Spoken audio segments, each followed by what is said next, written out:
Hello, everyone. Welcome back to Neurospicy Nursing. Today we have another complications of pregnancy little mini lecture. This one's going to be focused on the placental and the cervical problems. So, without further ado, let's get into it. All right, so the first one that we have is the abrupto placentae. I'm just going to refer to it as a placental abruption. So, contributing factors, trauma, preeclampsia, multiparity, so multiple babies in the same pregnancy, and cocaine usage. The signs and symptoms are going to be vaginal bleeding. This is normally going to be a little bit darker in color, and they can either not have any vaginal bleeding or they have a moderate amount. It depends on how bad their abruption is. Pain, very similar to when a intestine ruptures or something like that, or if their appendix ruptures, they have that board-like abdomen. And they're going to have a lot of tenderness, a lot of guarding. Maternal effects. So the side effects are going to be hemorrhaging, which makes sense, a lot of bleeding, shock, hypovolemic shock, because of, again, that hemorrhage, and death, which can also be from that shock and that bleeding. Okay. And then fetal effects, anoxia, so not enough oxygen to the baby, brain, etc., baby in general. CNS trauma can directly be caused by that anoxia, which can lead to stuff like CP, which is cerebral palsy if you don't know, um, and or death due to just that extreme lack of oxygenation. The treatment for this is going to be emotional support. They're going to need an immediate C-section, blood transfusions to help with some of that hemorrhaging, stuff like that. We're going to prevent shock, and we're going to monitor for DIC. Okay, placenta previa. Its contributing factor is going to be either um, a full or partial implantation over the cervical OS. It's also going to have vaginal bleeding, usually pretty bright red.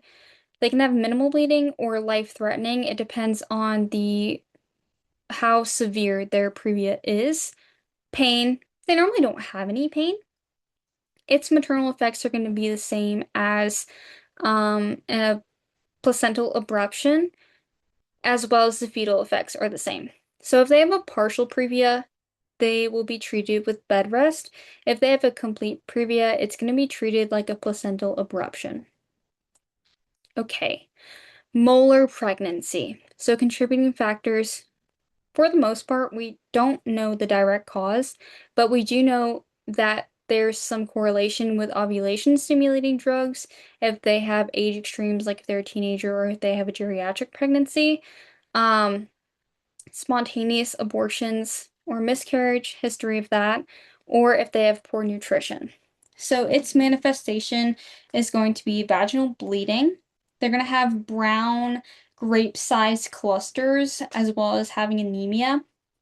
They're going to have rapid uterine growth, extreme nausea, hyperthyroidism, and they'll have preeclampsia before 24 weeks or before what's normal for preteen.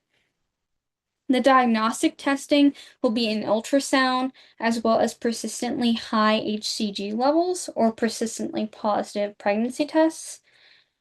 The collaborative care, since it's slightly traumatic to hear that you are showing all of the signs and symptoms of being pregnant, but there is no baby, it can be mentally taxing. So monitoring their psyche and assessing their mental health is going to be very, very important.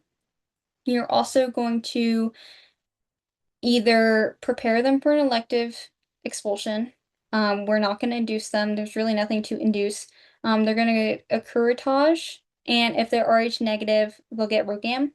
If not, they'll have a spontaneous expulsion themselves. After the expulsion, we're still monitoring their mental health, very important. We're going to monitor their HCG levels to make sure that they're actually going down. Anything that they expulse or expel, we're going to monitor it, keep it, make sure that we rule out choriocarcinoma, which is a type of cancer, And then we're going to discuss contraceptive methods. They either need to avoid pregnancy for a year or however long it takes for those HCG levels to decrease. All right, ectopic pregnancy. This is when a fertilized egg is going to implant itself outside of the uterus. If you are unsure about kind of the beginnings of pregnancy and how that works and how fertilization works, I have a lecture about the psychological and physiological changes in pregnancy, and that's kind of like the beginning of the lecture. There's chapters in the bottom of a lot of my PowerPoints now, lectures now, so just go down to the one that you're talking about. It's really like the very first one where we're talking about how we become pregnant. Um, Anyways, it's anytime it's implanting itself out of the uterus. So it could be in the pelvis, it could be in the abdomen, but most commonly it's going to be in the fallopian tubes. So some of the contributing factors, if there's narrowing or scarring of the fallopian tubes, if they've had a previous STI or pelvic inflammatory disease, if they have an IUD is pretty common for ectopic pregnancies, they have endometriosis, or they've had a tubal surgery.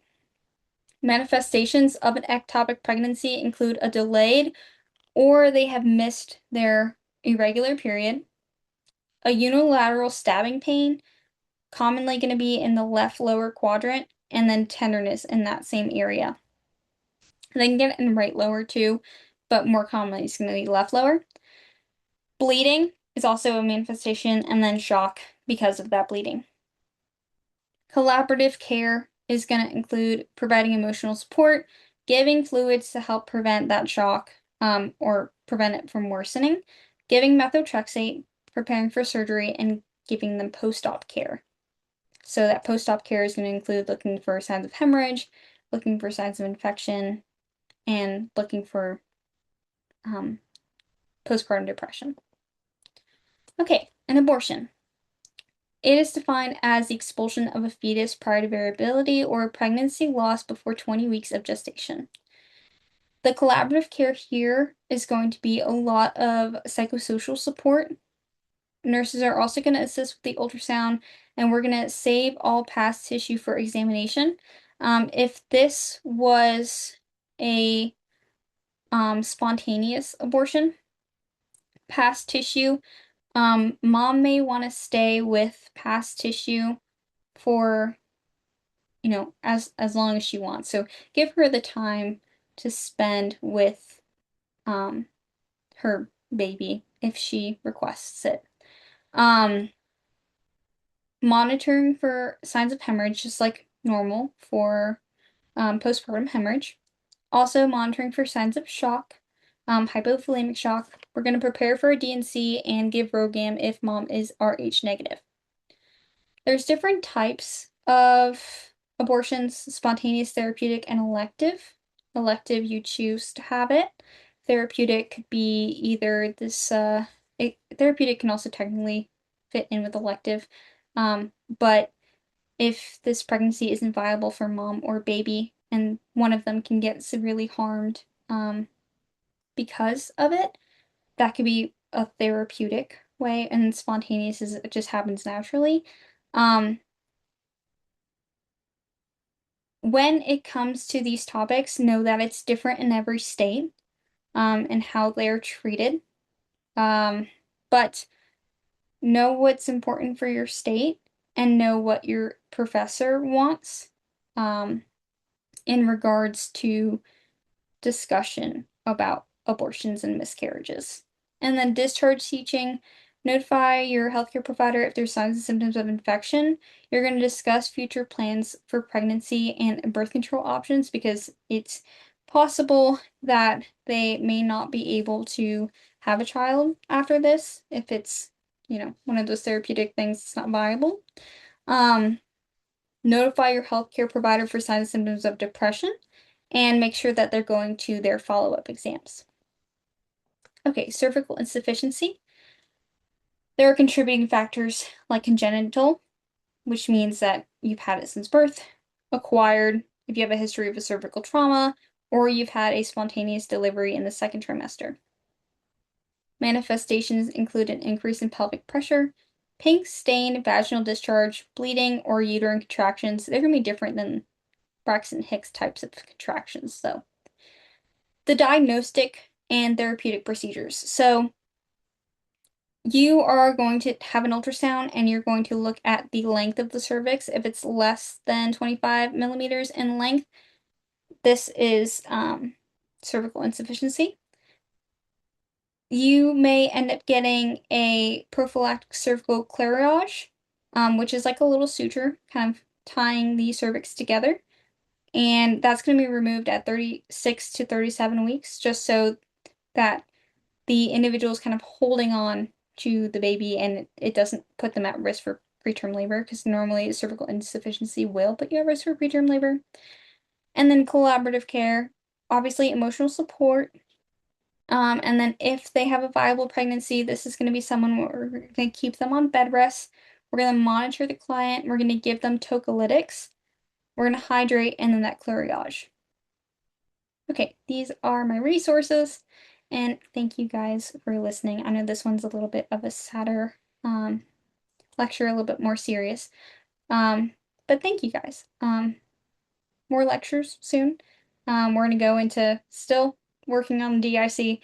I'm going to give a full-blown lecture on methotrexate as well, and some of the other complications I still need to do, so look out for those as well. All right, thanks everyone. Bye.